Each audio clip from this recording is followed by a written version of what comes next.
ว่าอย่างนั้นวันนี้ทั้งฝ่ายเมียเนี่ยก็ได้ถามไปว่าอันนี้นกถามกันเนาะดังที่เราได้รู้กันแล้วว่าเท้าข้าพเจ้ากุมารนั่นเป็นบุคคลที่รู้จักภาษาสัตว์นะวันนี้ทั้งฝ่ายเมียสนใจในคำถามของเท้ากบิลพรหมก็ได้ถามตัวว่าเอาคำถามที่เท้ากบิลพรหมถามเท้าข้าพเจ้ากุมารนั้นถามว่าที่ไหนวันนี้ทั้งฝ่ายผัวก็ได้บอกว่าเท้ากบิลพรหมถามว่าตอนเช้ามันราศีหรือสิริของคนนั้นอยู่ใสและตอนเที่ยงราศีและสิริของคนนั้นอยู่ใสและตอนแล้งราศีของคนอยู่ใสหลังจากบอกไปแล้วทั้งฝ่ายเมียก็สนใจในคำตอบทั้งฝ่ายเมียสนใจในคำตอบอยากให้ผัวตอบคำถามที่ว่าท้าวกบิลพรหมถามเมียว่าเป็นคำถามที่ยากเนาะไม่มีใครสามารถตอบได้เนาะและทั้งฝ่ายผัวก็ได้บอกว่าเป็นคำถามง่ายๆท่านซึ่งว่าทั้งฝ่ายเมียสนใจในคำตอบเป็นอย่างยิ่งนะครับและในขณะเดียวกันถ้าธรรมบัณฑิตกุมารก็กำลังรอฟังคำตอบเช่นกันเนาะเพราะฉะนั้นแล้วอันนี้ก็ถือว่าเป็นสิ่งศักดิ์สิทธิ์สำหรับเราธรรมบัณฑิตกุมารที่จะมาสวยเป็นได้คำตอบเพื่อที่จะตอบกับเขา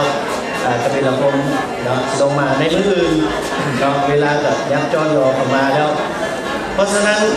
ทั้งฝ่ายผัวนี่เลยบอกว่าตอบไม่ได้คำถามนี้ครับถามคำตอบมือแบบนั้นวันนี้ทั้งฝ่ายเมียนี่เครียดแล้วเครียดทั้งฝ่ายเมียก็เลยว่ากันเจ้าโบตอบคำถามหรือว่าโบบอกคำถามที่ท้าวกบิลพรหมถามมานั้นเพราะการใจสายแบบนั้นทั้งฝ่ายเมียอันนี้วันนี้ผัวกับญาติเมียตายป่าแล้ววันนี้ก็เลยจะบอกคำถามตัวนี้ให้กับทั้งฝ่ายเมียว่าคำตอบมีอยู่ว่าตอนเศร้าหันราศีของคนอยู่ที่ใบหน้านะเป็นอย่างที่ว่าอยู่ที่ใบหน้าเพราะว่าตอนเศร้าหันคนเขาตื่นขึ้นมาแล้วต้องล้างหน้าล้างตานะเพื่อเสียงมีราศีมีสีนะ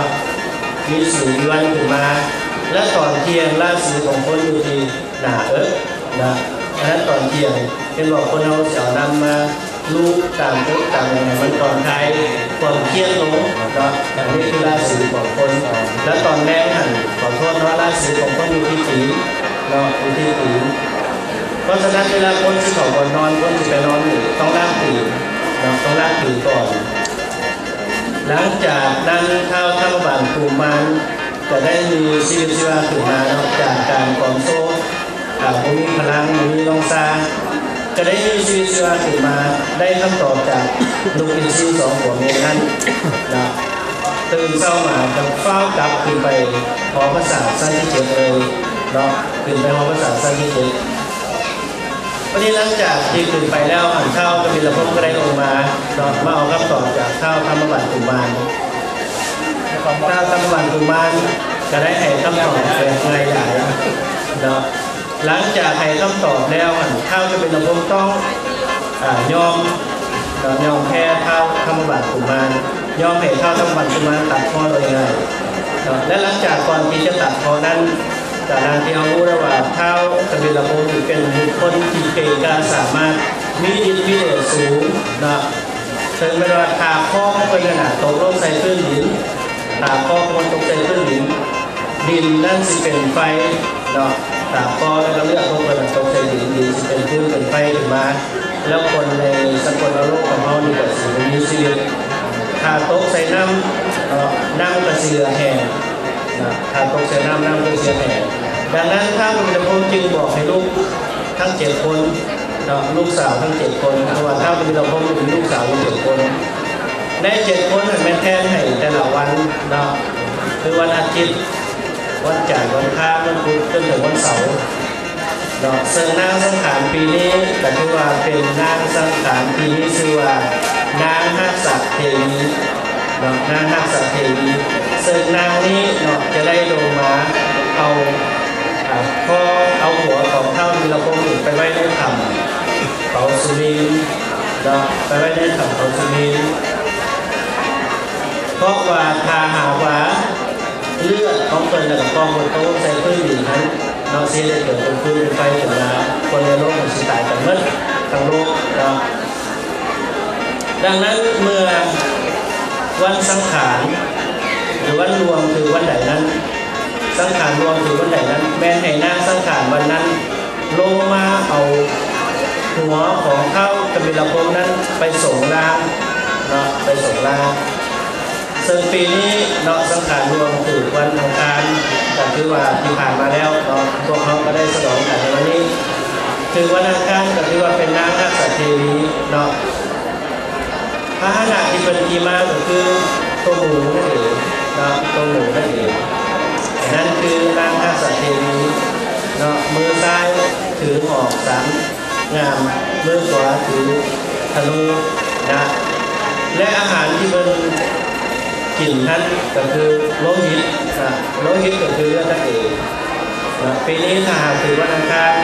บ้านเมืองสิเกิดเดือดร้อนเป็นแบบโจรกับชีวิตว่าไข่ต้นเจต้นเข็มเพิ่มขึ้นไปอันนี้เป็นการทำนายของปฏิทินเราเขาตั้งแต่สมัยหลายปีผ่านมา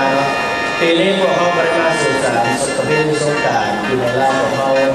เป็นปี 2552 ปีนี้เป็นปีสรุปปีนี้เป็นปีสรุปซึ่งนับจากปีที่แล้วเป็นปีสวดเนาะเพราะฉะนั้นที่มาที่ไปของนางสังขารก็คือดังที่อาตมาได้กล่าวมาแล้วเนาะตั้งแต่ต้นจนถึงปลายเพราะว่าเป็นการเวลาเนาะการสวดการมีทางจริงๆแล้วต้องใช้เวลาเนาะต้องใช้เวลาและก็หวังว่าทั้งออกคนญาติโยมเนาะชาวพุทธบริษัทของเขาทั้งหลายจะคงจะได้หักอรรถรสดูรสชาติของการเทศนาในวันนี้เนาะในท้ายที่สุดนี้ทางอาตมาภาพเองจะขอยินเอาสิ่งศักดิ์สิทธิ์จงลงมาคุ้มครองปกป้องและก็ปกปักรักษาญาติโยมสาธุชนทั้งหลายที่ได้มีโอกาสเข้ามาร่วมกันสืบสานประเพณีสงกรานต์ในวันนี้เนาะจงมีแต่ความสุขความเจริญปราศจากโรคภัยไข้เจ็บต่างๆนานาเนาะคิดสิ่งหนึ่งประการใดก็ขอให้ได้เราทำมุ่งมั่นทำปรารถนาของเราทั้งหลายด้วยเถิดท่านผู้ชมทางบ้านก็คงจะได้รับฟังตำนานที่ได้เราสืบต่อกันมาแล้วนอกจากพระอาจารย์วัดเราแต่ว่าด้วยเหตุนี้เองทุกๆปีลูกสาวของพญากบิลพรหมจึงได้พัดเปลี่ยนเอาเสียนของผู้เป็นบิดามาโหดสูงแม่อ้อมเสาสำเร็จ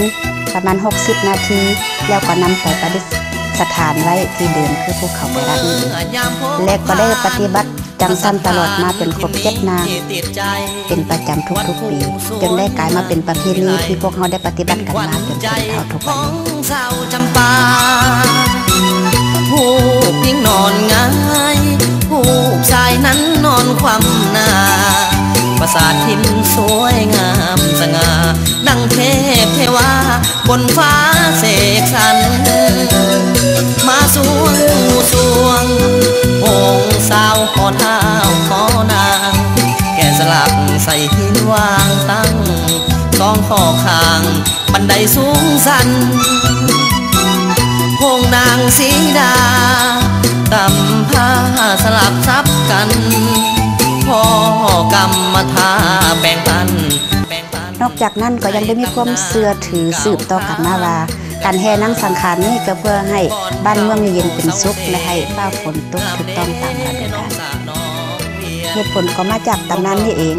ที่พวกเขาจะได้สังเกตเห็นว่าการแห่ขบวนนางสังขารแต่ละครั้งจะมีนางสาวหรือว่านางทำหกอุ้มพระธาตุที่มีเสียนของพระพรหมสีนาซึ่งพวกเขาถือกันว่าเป็นเสียนของพญากบิลพรหมนั่นเอง